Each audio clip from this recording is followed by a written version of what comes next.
John Loeper. He is president of the Board of Directors of U.S. Life Saving Station 30. We are at the 4th Street Life Saving Station. He's going to take us around and show us a little bit of the inside of the station and talk about some of the renovations that are going to take place. John, you going to take us around? We've just come through the front door. We're walking into what would have been the dining room of the station. This is where 8 to 10 people would have eaten their meals. This room would have had wainscoting up the wall, plaster above. It would have been a big oval table with oak wood chairs around it. Beyond would have been the kitchen.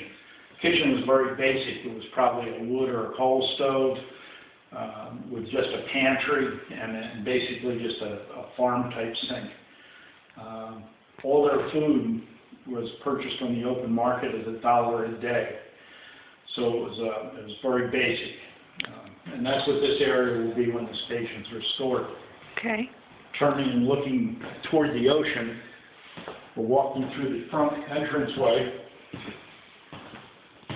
into what would have been part of the addition in 1906.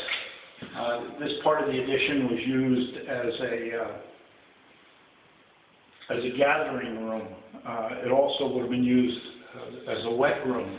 When they came back from a rescue, they probably came in here, dropped all their wet clothes, everything was sandy, rather than do it in the boat room, because the boat room probably didn't have any heat in it.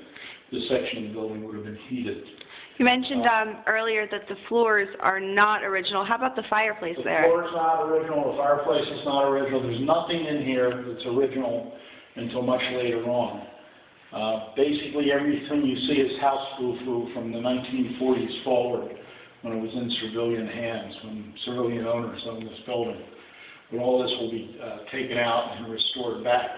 This room again was probably wainscoting up to a chair rail with plaster above and over the top. The floors were 2x6 yellow pine. It was a very durable floor. They're more than likely underneath what we see today. And all that will be restored. Have you taken up any of the flooring to see if they are in? You can see them from underneath the building. Oh, okay. This room was a basic boat room. This was the main boat deck. In this room was a 26-foot surf boat, the life-saving car,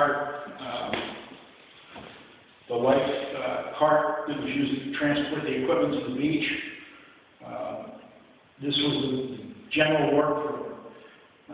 All the equipment was stored in this room. Where these 3 windows are was the opening that went to the barn doors that open up and let the boat out of this area.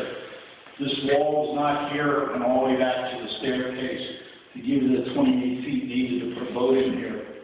The boat was on a carriage with 4-foot wheels. The boat is similar to what the lifeguards use today. That's how the lifeguard boat got its lineage back to the original surf boats of the life-saving service. And about how many boats would they keep in here? This would have been 1 boat and a life car, a beach cart, and miscellaneous equipment for the rest of the breach buoy equipment. The next bay over would have been used for another boat, but it was much smaller.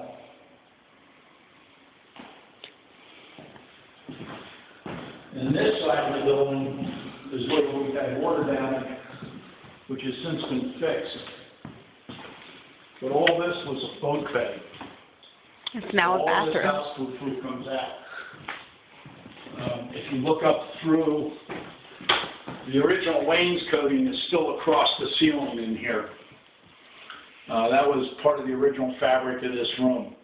The boat rooms would have been wainscoting all the way from the floor all the way up over the ceiling, because that was put in so they could easily hang things from it. This, walking through this, still would have been a boat bay, probably ended here someplace. Looking back, it's long enough for the boat. And then this room was part of the addition in 1906, which would have been the keeper's new room. This is where all the business of the station would take place. The keeper would sleep here. This would be his actual facility. In this room, there would be a desk, bed, roll-top desk, chair, bed, washstand, and storage for his own personal items. As part of the renovations, does that include restoring the rooms to look like they might have The looked? rooms will look like they did during the time. Mm-hmm. This room, we're probably going to keep this room as a gift shop, but we're not sure yet because we still don't have all the documentation from Watson and Henry. Okay. And in the process, we put a new electrical service into the building to be able to run an alarm system and lights, minimal lights, because we can't trust the old wiring in this building.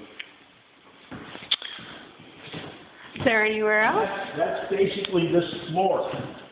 The building isn't very large. Yeah. But it was a workspace for all the equipment needed to do ocean rescue during the day. We'll go upstairs. Okay, great. Now, what would have been upstairs? Upstairs is the sleeping quarters for the men that worked in the station. And originally, the station keeper was up here in 1885. These are the original stairs in the station. If you look at the actual treads themselves, they're worn thin from sand. People walking on the sand. Sounds safe. This, the original floor. Wow. This was the room where the surfmen would live and sleep. Eight, maybe 10 men would live in this room. Lockers built a different color on the floor. There were lockers along that wall. But basically what you see now is photographic paneling in the 60s. And then this ladder leads up. This ladder goes up to the cupola. And the cupola is interesting because there's two stages to it. The first stage is a sleeping area, and they close the trap door. So at night they would exchange positions. Okay. So no one had to come on this floor to disturb anybody. It all took place above us. Hey. And that was the watchtower of the station. And was this window always here? This is two windows in the original station, and not bay windows. Nice. And we're right above the boathouse door now. Great. And we're in the 1885 section of the building. Walking back through past the stairs. This was the keeper's room in the original building, the 1885 building. It's still the hard pine floors. And again, this would have been a desk, comfortable chair, bed, a washstand. It was minimal, but this was his space. And all the business of the station took place in the keeper's room.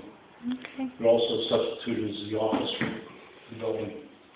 And the station keeper had to keep all the records of all the rescues and men that were working here, everything that took place. And all these rooms eventually will be set up as they were in 1906. Are there any other rooms in the? That's it. There's an outbuilding that was used for storage and during World War II, horses probably. All right. Well, when do you expect or think that maybe these renovations will be completed? What is the time frame? But probably the spring of 2013 will be here turnkey. And do you think that the U.S. Life Saving Station 30 will hold any events in between to fundraise for the station itself? We have a lot of different ideas on events that we're going to do. This summer, the big one's going to be the actual live fire breach buoy drill on the beach, where we take the beach cart to the beach and field a group of reenactors to do what took place during an ocean rescue.